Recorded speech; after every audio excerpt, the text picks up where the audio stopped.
என் கணவர் இப்படித்தானோ, என் வாழ்க்கை முழுவதும் இந்த வேதனையோட நான் வாழ்ந்துதான் ஆகணுமா, என் மருமக, என் மாமியா, என் நாத்தனார் எல்லாரும் இப்படிதானா, என் வாழ்க்கையில இவ்வளோ பிரச்சனை இருக்குதா, டாக்டர் எனக்கு வருஷம் பூரா அந்த மாத்திரையை சாப்பிட சொல்லியிருக்கிறாங்கன்னு சொல்லி நிறைய காரியங்களை நினைச்சு நீங்க பயந்து கொண்டிருக்கிறீர்கள். பாருங்க, இந்த இடத்துல தான் நீங்க பிசாசை ஜெயிக்க வேண்டும். கரெக்டாக சொல்லணும்னா, பிசாசை ஜெயிக்கிற நேரத்தில் நீங்கள் ஜெயிக்கலன்னு வச்சுக்கோங்க, அதுக்கப்புறம் அவனை மேற்கொள்றது ரொம்ப கஷ்டமாக போயிடும். கிரிக்கெட் விளையாண்டுருக்கிறீங்களா? ஒரு பேட்டை உங்கள் கையில் கொடுத்துருவாங்க, ஒரு பால் போடுவாங்க. இந்த பால் போடும்போது உங்கள் இஷ்டத்துக்கெல்லாம் அடிக்க முடியாது.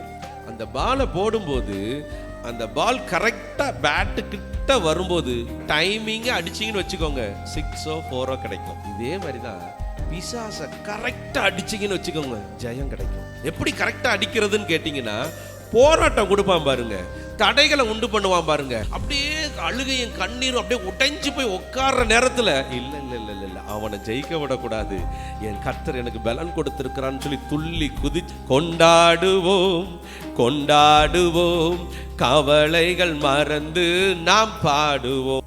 எனக்கு யாரும் இல்லைன்னா தான் நான் கவலைப்படணும், என்னை பேர் சொல்லி அழைத்தவர் என்னோடு கூட இருக்கிறார்.